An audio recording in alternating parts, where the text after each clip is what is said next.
जय मसीह की आप सबों को मन्ना चैनल में स्वागत है। आज के इस वीडियो में हम 3 सवालों का जवाब ढूंढेंगे बाइबल में। पहला सवाल, बाइबल में बताए गए 2 प्रकार के जल कौन से हैं? सवाल दूसरा, इस जल को पीने से हमारे जीवन में कैसा प्रभाव पड़ेगा? और सवाल तीसरा, जल और आत्मा से जन्म लेने का मतलब क्या है? आइए जवाब ढूंढते हैं बाइबल में। फरीसियों में से निकोदेमुस नाम का एक मनुष्य था जो यहूदियों का सरदार था। उसने रात को यीशु के पास आकर पूछा कि परमेश्वर के राज्य में प्रवेश करने के लिए हमें क्या करना चाहिए। यीशु ने उत्तर दिया, मैं तुझसे सच सच कहता हूं, जब तक कोई मनुष्य जल और आत्मा से न जन्मे तो वो परमेश्वर के राज्य में प्रवेश नहीं कर सकता। यह सवाल सिर्फ निकोदेमुस का नहीं बल्कि हर उस व्यक्ति का है जो आध्यात्मिक सत्य और अनंत जीवन की तलाश में है। क्या है जल और आत्मा का जन्म? जल से बपतिस्मा लेने का क्या अर्थ है? बाइबल में जल का प्रतीकात्मक अर्थ हमें समझना होगा। अगर बाइबल के अनुसार जल का क्या मतलब है, इस बात को हम समझ जाएंगे तो हम जल से बपतिस्मा को भी आसानी से समझ पाएंगे। व्यवस्था विवरण 32वां अध्याय 1 से 2 तक के वचन। हे आकाश, कान लगा कि मैं बोलूं, और हे पृथ्वी, मेरे मुंह की बात सुन।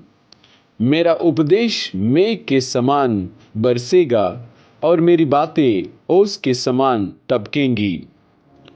जैसे कि हरी घास पर झींसी और पौधों पर झड़ियां, मेरी बातें ओस के समान टपकेंगी। यानी परमेश्वर के शब्द ओस जैसा है। मेरा उपदेश मेघ के समान बरसेगा, यानी परमेश्वर का वचन पानी जैसा है। पानी आकाश से आता है और नीचे पेड़ और पौधों पर जल बरसाता है, और पृथ्वी के सभी पेड़ और पौधे पानी से जीवन पाते हैं। उसी तरह हमारी आत्मा परमेश्वर के वचन से पोषित होती है। हमारी आत्मा को जीवित रहने के लिए परमेश्वर के वचनों पर निर्भर रहना पड़ेगा। जैसे बारिश और ओस पृथ्वी के पौधों को जीवन देता है, वैसा ही परमेश्वर का वचन हमारी आत्माओं को पोषण देता है। इस प्रकार हम समझ जाते हैं कि परमेश्वर का वचन जल है।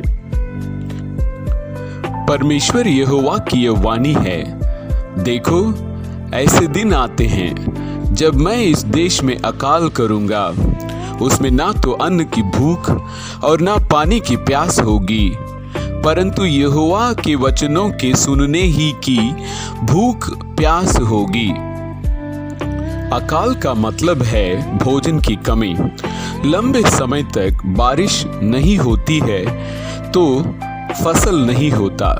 फसल नहीं होने से भोजन नहीं मिलता, और भोजन नहीं मिलने से अकाल पड़ जाता है। अगर परमेश्वर का वचन न मिलेगा तो क्या होगा? हमारी आत्मा मुरझा जाएगी और आत्मा मर जाएगी। तो इस तरह वचन का अकाल क्यों परमेश्वर देते हैं? उसका जवाब भी परमेश्वर खुद देते हैं। यशायाह 5वां अध्याय 6 और 7 तक के वचन। मैं उसे उजाड़ दूंगा, वह ना तो फिर छांटी और ना खोदी जाएगी, और उसमें भांति भांति के कटीले पेड़ उगेंगे। मैं मेघों को भी आज्ञा दूंगा कि उस पर जल ना बरसाएं। परमेश्वर के लोग परमेश्वर को धोखा देते हैं। शैतान के पीछे चले जाते हैं।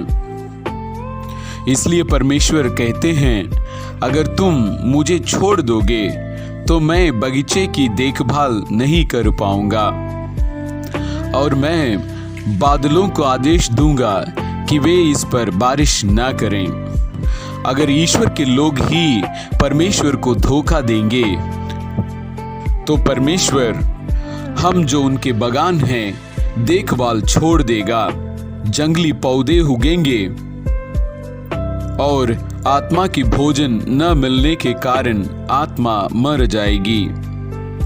प्रकाशित वाक्य 21:6। मैं अल्फा और ओमेगा, आदि और अंत हूं। मैं प्यासे को जीवन के जल के सोते में से सेंतमेंत पिलाऊंगा। और एक वचन, प्रकाशित वाक्य 22वां अध्याय 17वां वचन, जो प्यासा हो वो आए, और जो कोई चाहे वो जीवन का जल सेंतमेंत ले। जीवन का जल परमेश्वर का वचन है।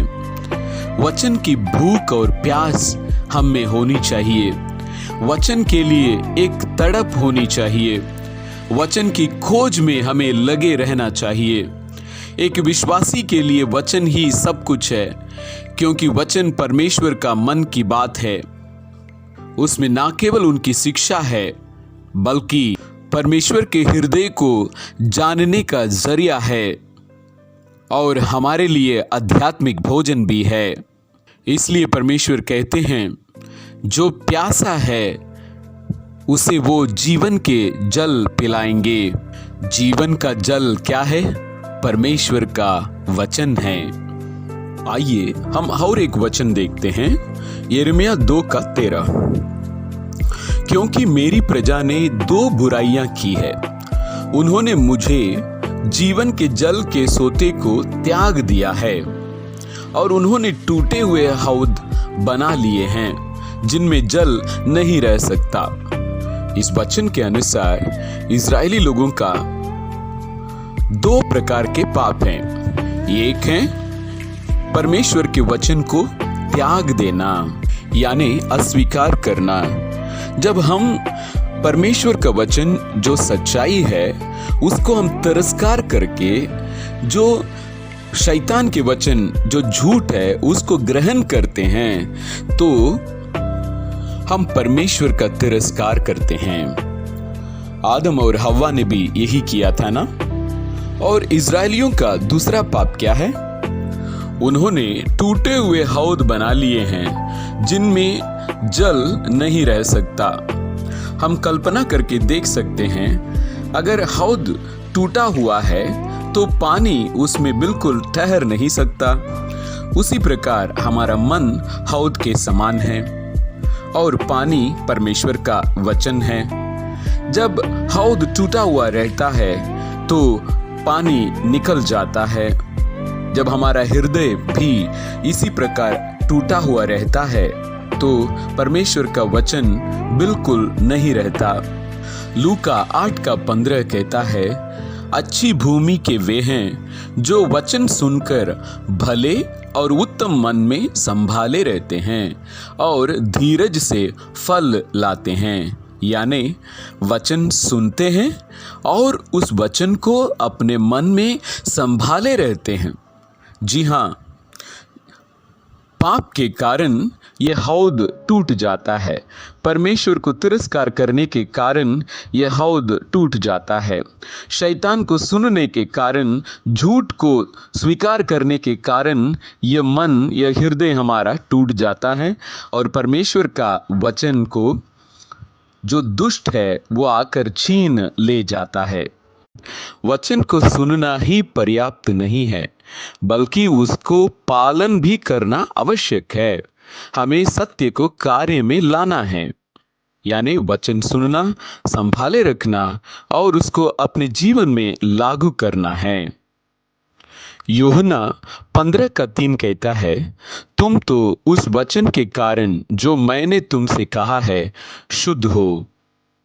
पाप के कारण हमारी आत्मा मैली हो जाती है, और परमेश्वर के वचन सुनने के द्वारा वो पाप मिट जाते हैं और हम शुद्ध हो जाते हैं और इस प्रकार हम परमेश्वर का निवास स्थान बनते हैं।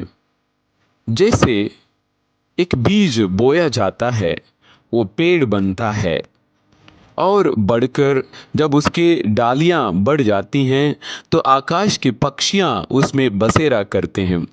उसी प्रकार परमेश्वर के वचन को हम अपने हृदय में ग्रहण करते हैं तो हम शुद्ध हो जाते हैं, तो पवित्र आत्मा परमेश्वर आकर हमारे हृदय में निवास करने लग जाते हैं। क्या आपको पता है शैतान का जल क्या है? शैतान का जल है झूठ।